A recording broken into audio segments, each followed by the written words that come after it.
আপু ভাইয়ারা, আমি আজও অসুস্থ হয়ে ভুগতেছি, শরীরটা অনেক খারাপ। দোয়া করো তোমরা। আসসালামু আলাইকুম আপু ভাইয়ার, আশা করি ভালো আছো, তোমরা ভালো থাকো, দোয়া করি। আজও একটা সুন্দর ব্লগ নিয়ে আসছি। 3 রকমের মাছ রান্না করব। লতি দিয়া রান্না করব, চাফিলা চিংড়ি দিয়া রান্না করব, আলু দিয়া, তারপরে পালং শাক, না এটা কি কলমি শাক মনে হয়, রান্না করব, পাঙ্কাশ মাছ দিয়ে ঝোল, শাক দা মাছ দা রানবো।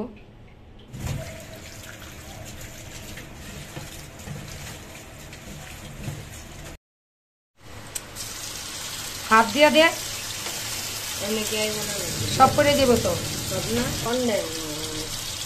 বাইরে বৃষ্টি হইতেছে, রান্নার লগে একটু দেখাইলাম বৃষ্টিটা। অনেক দিন পর আমগা এলাকায় বৃষ্টি, চারোদিকে বৃষ্টি হয়েছে। আমাদের এলাকায় অনেক গরম, আজকাল নামছে। এই যে রান্না সব বাউ করে নিচ্ছি,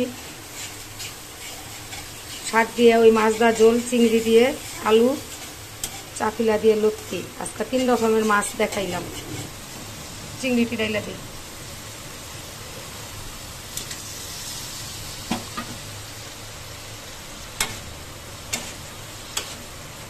কেমন বৃষ্টি দেখো, পাকের গর্দা দেখাইলাম।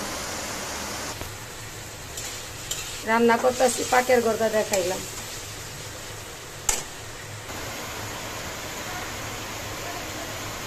এমন ঠাটা রৌদ্র, রৌদ্রের পর একটু বৃষ্টি এসছে, তারপরও বৃষ্টিটা গেল গা। কিন্তু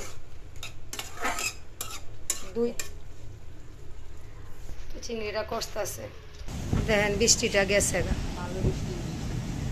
একদম। আবার রৌদ্র উঠে গেছে, ঢাকা বৃষ্টি হয় না। হ্যাঁ, আবহাওয়াটা ভালো, ঠান্ডা ঠান্ডা। বাস একটু তো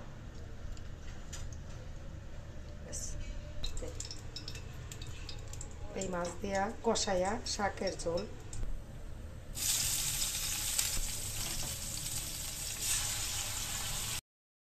দেহের লেগা মাছটা কষাই রান্না করব।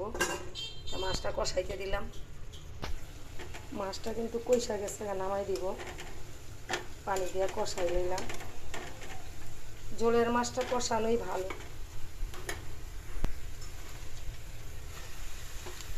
শাক দিয়া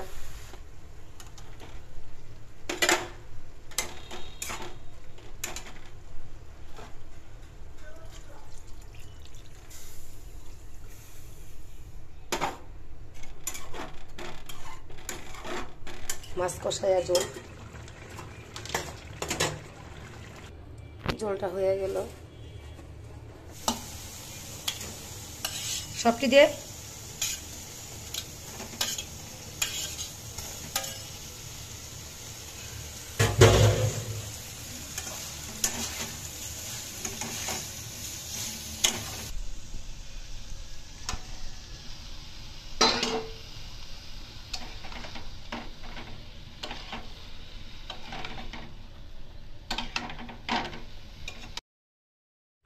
লতিটা চাপিলা মাছ দিয়ে রান্না করলাম।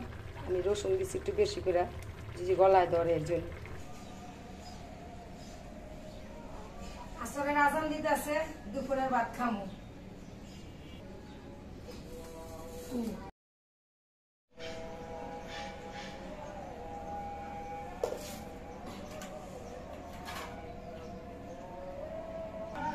রান্নাটা দেখো, এটা হলো পাতার ঝোল, লতি, আর এগুলো চিংড়ি, পিয়ালে ভাত বাড়তে আছে।